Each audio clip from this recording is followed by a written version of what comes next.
Assalamualaikum warahmatullahi wabarakatuh. Shalom, Om Swastiastu, Namo Buddhaya, salam kebajikan untuk kita semua.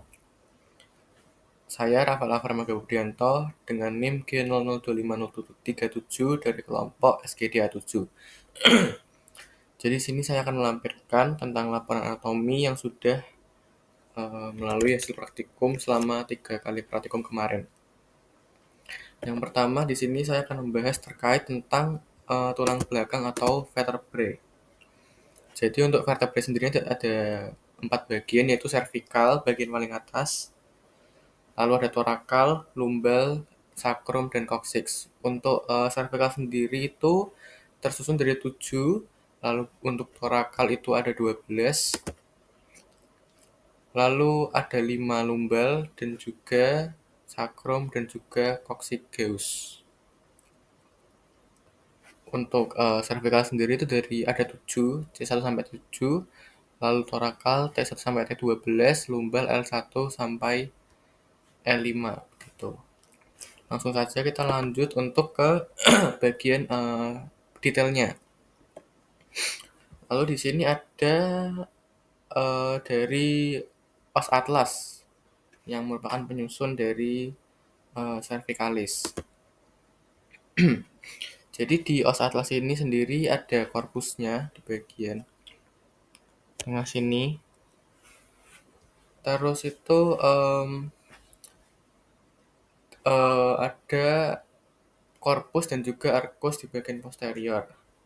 Di antara kedua strukturnya itu ada sebuah lubang foramen vertebrae, di mana foramen ini nantinya akan dilalui oleh medulla spinalis, serta nanti itu buat meninges spinalis. Jadi nanti ke arah superior foramen vertebrae-nya berlanjut melewati foramen ini, foramen vertebrale, yang nanti lewat foramen magnum dan akan berhubungan dengan cavum crani, ya gitu.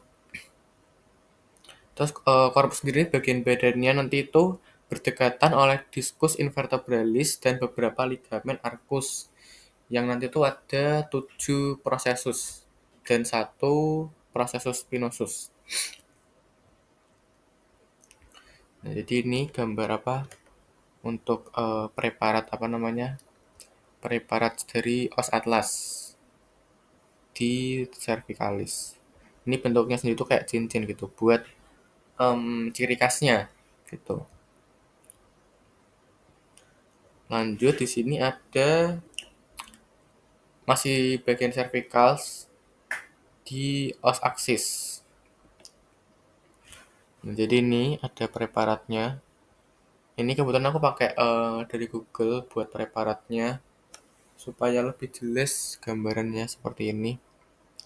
Ini ada sebenarnya hampir sama kayak tadi untuk bagian os atlasnya tadi dengan os aksis, ini korpus, lalu di dalamnya ada foramen vertebralnya juga. Terus buat bangunan ciri khasnya itu ada processus odontoid ataupun dens axis. Ini yang bagian atas ini, di bagian atas pojok kanan. Terus dia tuh kayak menonjol ke atas bentuknya. Terus nanti itu buat poros perputaran atlas di atasnya, sehingga nanti tuh kayak kepalanya tuh bisa menoleh ke kanan atau enggak ke kiri gitu, melalui articulatio atlanto-axialis gitu. Sini ada korpus kayak biasa, cuman di sini ciri khasnya adalah dens axis. Jadi di sini aku mungkin bakal jelasinnya itu enggak semuanya karena di sini waktunya terbatas dan juga ada beberapa yang harus dijelaskan. Jadi mungkin di sini aku cuma jelasin beberapa bagian ciri khasnya aja. Jadi kayak di sini tuh ada dens axis gitu. Lanjut aja ke vertebrae cervical yang ketiga sampai ke 6.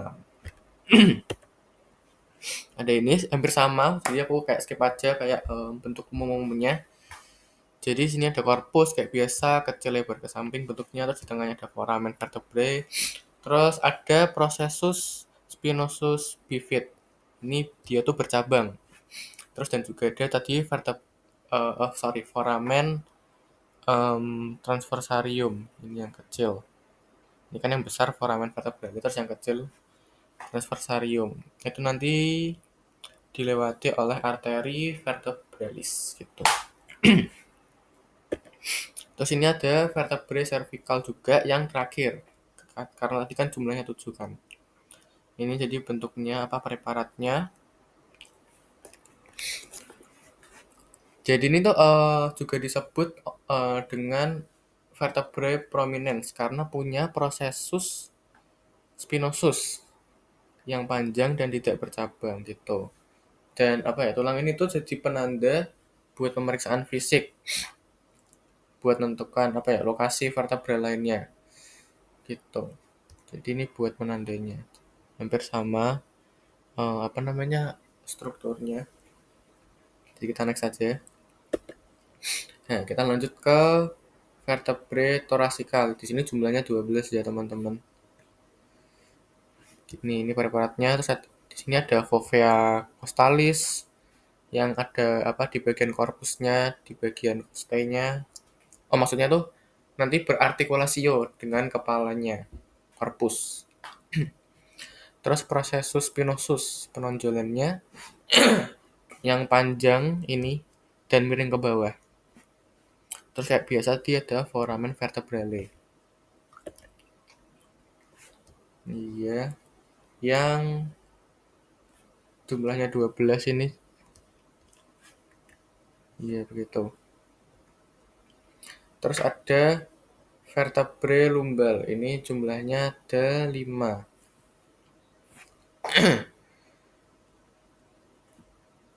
Jadi yang lumbal ini jumlahnya ada 5, terus bentuknya tuh korpusnya tuh tebal dan juga besar. Terus itu fungsinya tuh buat menopang berat badan di bagian atas. Terus seperti biasa di sini ada prosesus spinosus yang bentuknya tuh lebar dan horizontal, terus tidak punya fovea, costalis ataupun foramen transversarium yang kecil tadi.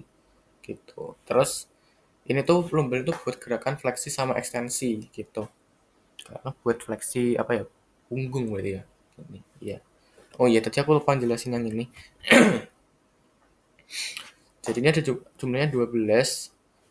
Terus ini yang nomor 1, yang fovea costae 1, ataupun disebut fovea costalis superior. Dengan dia tuh nanti tuh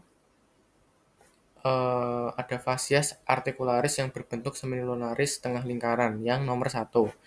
Terus yang fovea costalis 2 sampai 9 itu ada fovea costalis superior dan fovea costalis inferior, sorry. Yang keduanya tuh punya fascias articularis juga berbentuk sama semilunaris atau enggak setengah lingkaran. Terus nomor 10 itu ada fovea costalis superior dengan fascias articularis berbentuk semilunaris sama juga. Terus yang 11 sampai 12 itu fovea costalis superior dengan fascias articularis yang berbentuk bulat. Jadi yang tadi 1 sampai berapa? 10 tuh bentuknya semilunaris atau setengah lingkaran. Yang 11 sampai 12 itu baru bentuknya bulat. Nanti lumbal udah. Langsung aja ke yang terakhir. Enggak, ini masih ada coccyx. Ini ke sacrum. Jadi sacrum itu hasil fusi dari vertebra sakral. Ada foramina sakralia anterior dan posterior. Terus itu tuh tempatnya keluarnya saraf gitu. Terus dia nanti berartikulasio dengan os ilium membentuk artikulasio sacroiliaca yang buat menopang beban tubuh. Jadi tulang duduk gitu teman-teman. Di ekstremitas bawah. Tuh. Terus ada fascias pelvina. Itu tuh yang menghadap ke anterior bentuknya cekung. Ada struktur promotorium yang nanti tuh sangat penting buat menentukan ukuran pelvis pada bidang obstrik. Terus ada foramina sacralia anterior yang merupakan derivat dari foramen invertebrale. Terus nanti dilewati oleh rami anterior dan juga nervus sacralis dan arteri sacralis lateralis. Terus ini coccyx bentuknya kayak gini. Terdiri dari 3 sampai 5 vertebra kecil yang jadi satu gitu. Terus ini tuh buat pelekatan atau dasar panggul kayak musculus coccygeus dan sama musculus levator yang berperan nanti buat menopang tubuh dan menopang panggul gitu. Terus ada fascias dorsalis, ada crista sacralis mediana, ada foramina sacralia posteriora, gitu. Terus ada fascias juga di sini, cuman di sini nggak ada teman-teman, karena aku nggak nemu gambar yang jelas. Terus juga ada canalis sacralis gitu. Terus ini lanjut ke discus intervertebralis. Itu bentuknya tuh kayak bantalan gitu yang warna biru gini. Nah, sini tuh ada dua lapisan gitu teman-teman. Ada annulus fibrosus, itu lapisan yang di luar berserat kuat gitu. Terus ada nucleus pulposus. Ini tuh inti gelatin di tengah yang ini kan warnanya biru, terus di dalamnya lebih gelap itu yang pulposus. Terus ini tuh bentuknya kayak piringan bulat gini, diskus intervertebralisnya. Terus ada struktur annulus fibrosus, yaitu cincin kolagen yang tersusun atas jaringan fibrokartilago buat membatasi rotasi antar vertebrae. Gitu. Lanjut aja ke ligamen. Di sini ligamennya mungkin aku cepet aja. Ada ligamen longitudinal yang anterius dan juga yang posterius. Terus ada ligamen flavum. Nanti itu buat menghubungin lamina vertebrata.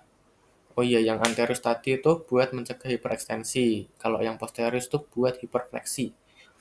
Terus ada ligamen interspinalis sama supraspinalis buat menjaga kestabilan antar tulang belakang nyaut antar vertebrae.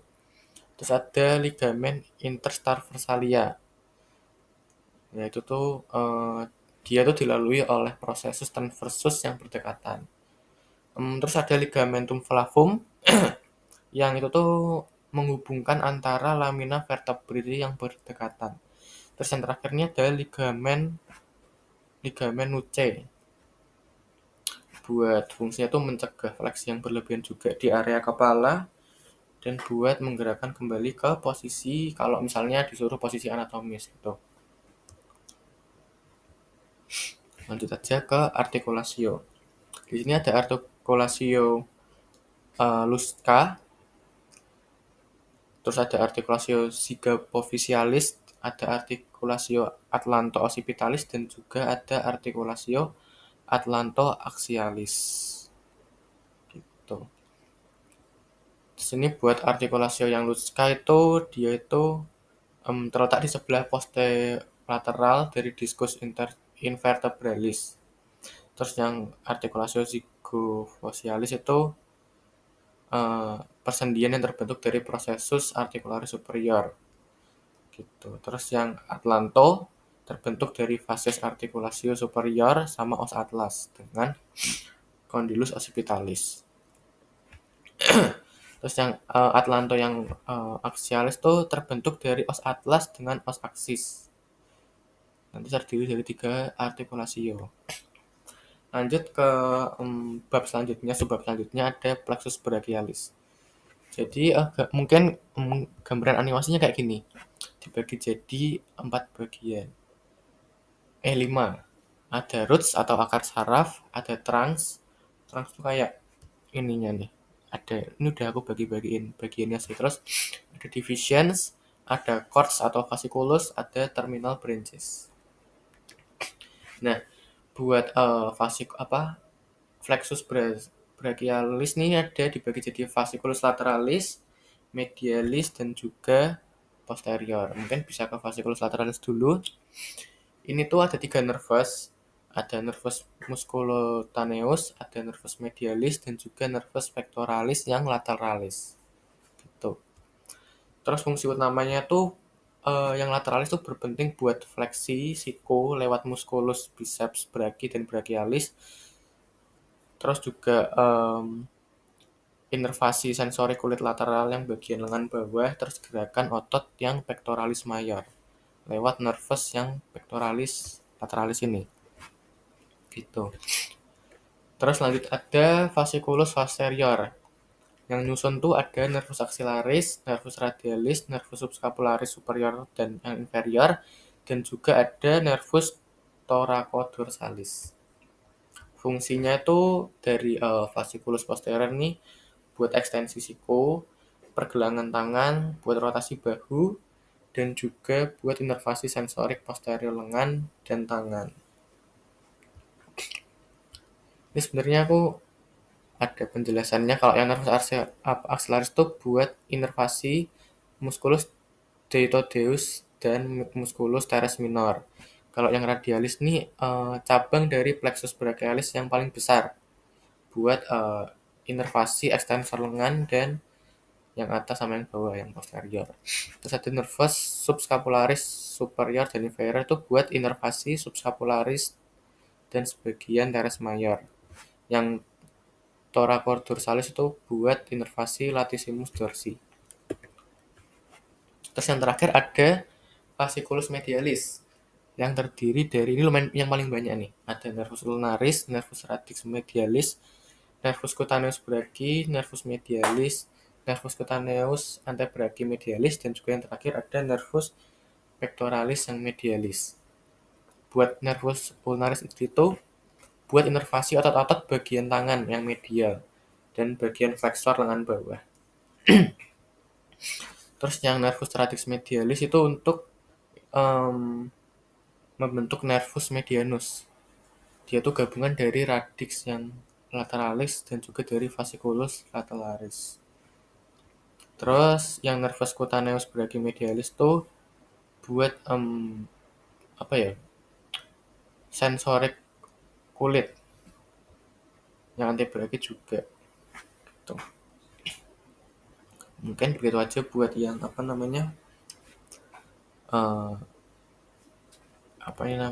buat yang plexus brachialis. Ada 3 tadi fasiesnya. Terus ini lanjut ke femur. Femoralis. Jadi buat femur sendiri ini ada bagiannya, ini ada kaputnya, bagian kepala, terus bagian lehernya ada kolum. Terus di bagian epifisisnya itu tadi epifisis atas, epifis bawahnya ada yang condylus lateralis, condylus medialis, ada juga ini diantaranya itu intercondylaris, terus ada fascies patellaris, tuh. Terus ini corpus humerus itu yang berarti yang di bagian diafisisnya.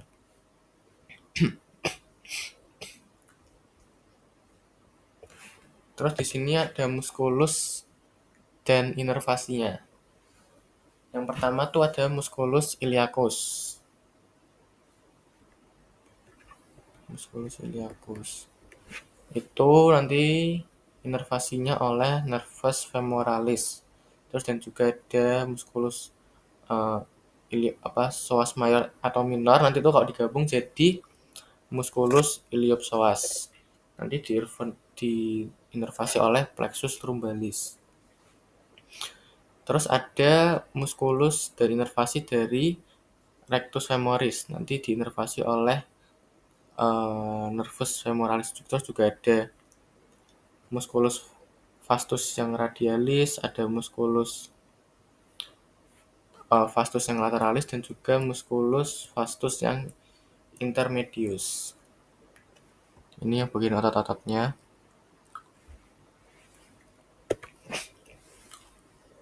Terus di sini lanjut juga, ini lumayan banyak, ada musculus rectus femoris, ada musculus vastus medialis, ada musculus vastus lateralis, dan juga yang intermedius. Hampir sama.